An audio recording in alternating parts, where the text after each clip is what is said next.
Hi guys, എല്ലാവർക്കും movie മാക്സിലേക്ക് സ്വാഗതം. അപ്പോൾ ഈ വീഡിയോ നമ്മൾ പറയാൻ പോകുന്നത് ഡീമൺ സ്ലെയർ എന്ന ആനിമയിലെ യൊറീച്ചി എന്ന പേരുള്ള ക്യാരക്ടറിനെ കുറിച്ചാണ്. ആരാണ് യൊറീച്ചി, എന്താണ് യൊറീച്ചിയുടെ ബ്രീത്തിങ് സ്റ്റൈൽ, എങ്ങനെയായിരിക്കും യൊറീച്ചി മുസാനെ തോൽപ്പിച്ചതെന്ന്. അപ്പോൾ നേരെ നമുക്ക് വീഡിയോട്ട് കിടക്കാം. വീഡിയോട്ട് കിടക്കുന്നതിന് മുമ്പ് ചാനൽ സബ്സ്ക്രൈബ് ചെയ്യുക, വീഡിയോ ലൈക്ക് ചെയ്യുക, സപ്പോർട്ട് ചെയ്യുക. ജനിച്ചപ്പോൾ തന്നെ ഡീമൺ സ്ലെയർ മാർക്കോട്ട് ജനിച്ച ക്യാരക്ടറാണ് യൊറീച്ചി. അതുകൊണ്ട് തന്നെ ബാക്കിയുള്ള ഡീമൺ സ്ലെയർസിനേക്കാൾ 10 ടൈം സ്ട്രോങ്ങറും പവർഫുള്ളുമാണ്. ഇനി നമുക്ക് നോക്കാം യൊറീച്ചി ക്രിയേറ്റ് ചെയ്ത ബ്രീത്തിങ് സ്റ്റൈൽ. അതായത് യൊറീച്ചിയാണ് the creator of breathing style. പുള്ളി ക്രിയേറ്റ് ചെയ്ത ബ്രീത്തിങ് സ്റ്റൈലാണ് സൺ ബ്രീത്തിങ്. അതായത് സാധാരണ ബ്രീത്തിങ് സ്റ്റൈൽ പോലെ അല്ല, ഇത് ഭയങ്കര പവർഫുള്ളാണ്. നമ്മൾ സാധാ ഹാഷിറാസിൻ്റെ ബ്രീത്തിങ് സ്റ്റൈൽ പോലെയല്ല, അതിൽ ഭയങ്കര പവർഫുള്ളായിട്ടുള്ള ബ്രീത്തിങ് സ്റ്റൈലാണ് ഈ സൺ ബ്രീത്തിങ്. അപ്പോൾ ഇനി നമുക്ക് നോക്കാം യൊറീച്ചിയുടെ എൽഡർ ബ്രദർ. യൊറീച്ചിയുടെ എൽഡർ ബ്രദറാണ് കോക്കോഷിബു, അതായത് അപ്പർ മൂൺ 1, മുസാൻ കഴിഞ്ഞ ഏറ്റവും പവർഫുൾ ഒരു ഡീമൺ എന്ന് വേണം പറയാം. ഇയാൾ നമുക്കറിയാം ഇവൻ്റെ എൽഡർ ബ്രദറാണ് കോക്കോഷിബു. അപ്പം ഇവന് റിവെഞ്ച് എടുക്കാൻ വേണ്ടിയാണ് കോക്കോഷിബു ഒരു ഡീമൺ ആയത്.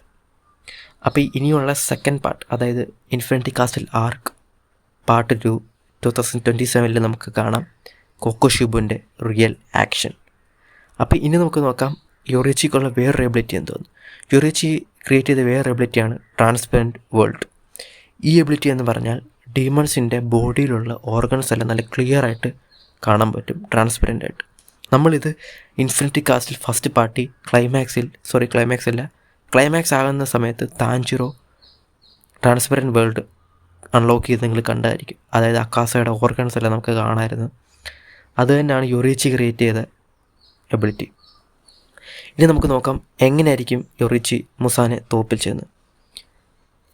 എങ്ങനെയാണെന്ന് വെച്ചാൽ കുറേ വർഷങ്ങൾക്ക് മുമ്പ് യൊറീച്ചി മുസാന് ഫൈനലായിട്ട് കാണുമ്പോഴത്തേക്കും യൊറീച്ചി വെറും 30 സെക്കൻഡ് കൊണ്ട് തന്നെ മുസാനെ 1500 അധികം പീസിലായി കട്ട് ചെയ്ത് കളഞ്ഞ് തൻ്റെ കട്ടാന ഉപയോഗിച്ച് സൺ ബ്രീത്തിങ്. അങ്ങനെ ചില പീസസ് എസ്കേപ്പ് ആകുകയും പിന്നെ റീജനറേറ്റായി മുസാനായി മാറുകയും ചെയ്യുന്നു. പിന്നെ വേറൊരു കാര്യം കൂടെ പറയാൻ മറന്നുപോയി.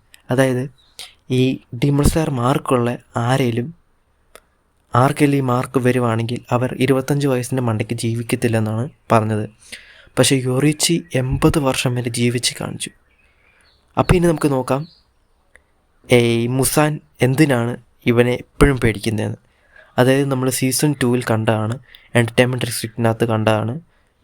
ഉസൂയും താൻജിറോയും സെനിൻസുവും ഇനോസ്കെയുള്ള നമ്മുടെ സീസണിൽ മറ്റേ അപ്പർ മൂൺ 6 ആയിട്ടുള്ള ഫൈറ്റ് നമ്മൾ കണ്ടതാണ്. അതിനകത്ത് ഡാക്കി താൻജിറോനെ നോക്കുമ്പോഴത്തേക്കും ഡാക്കിക്ക് മുസാൻ്റെ മെമ്മറീസ് കിട്ടും. അതിനകത്ത് നമുക്ക് യൊറീച്ചിയുടെ ഡയലോഗ് കേൾക്കാൻ പറ്റും. അതുപോലെ തന്നെ ഈ ചെറിയ സീൻസ് മാത്രമേ ഉള്ളൂ നമ്മുടെ യൊറീച്ചി. അതായത് പുള്ളിയുടെ ഔറ അൺമാച്ചബിളാണ്. ഇനിയുള്ള സിനിമ, അതായത് നമ്മുടെ ഫൈനൽ ബാറ്റിലിൽ ഐ ക്യാൻ എക്സ്പെക്റ്റ് ദാറ്റ് യൊറീച്ചിയും മുസാനുമുള്ള ഫൈറ്റ് നമുക്ക് കാണാൻ സാധിക്കട്ടെ.